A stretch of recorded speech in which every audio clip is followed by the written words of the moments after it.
यो बोगनवेलियाको कटिङलाई चाहिँ हल्का हामीले पहिला सङ्लो पानीमा यहाँ धोएर एकचोटि मजाले सफा गरेर धोएर त्यस पछाडि यो फङ्गिसाइडमा ट्रिटमेन्ट गर्छौँ।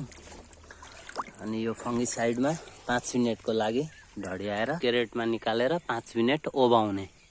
अनि त्यस पछाडिमा अब यहाँ 5 मिनेट एकछिन ओबाइसकेपछि त्यस पछाडि हामी फेरि यो यसमा फङ्गिसाइड लाउने काम गर्छौँ। यो जुन माथिको टुप्पोमा चाहिँ यो काटेको ठाउँमा फङ्गिसाइड लाएर तल यसरी काटेको हुन्छ, यो माथि फङ्गिसाइड लाउने काम गर्छौँ यहाँ चाहिँ। त्यस पछाडि यो फङ्गिसाइड सुकिसकेपछि चाहिँ यता फेरि यहाँ जरा पलाउने ठाउँको ट्रिटमेन्ट हुन्छ।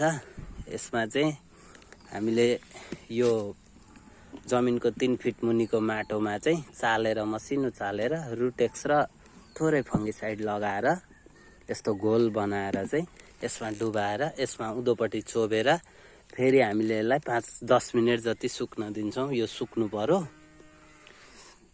1 वर्षदेखि अगाडिदेखि सुकाएको माटोलाई चिसो हुनु भएन।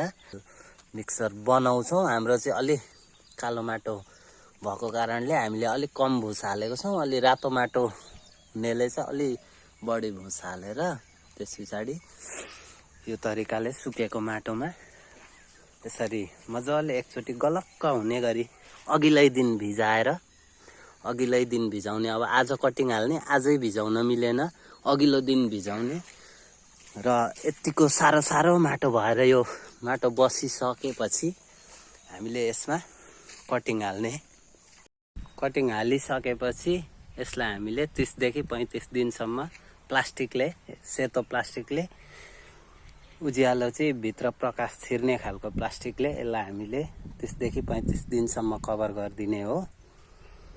अनि त्यस पछाडिको अपडेट फेरि म त्यो पछि देखाउने छु।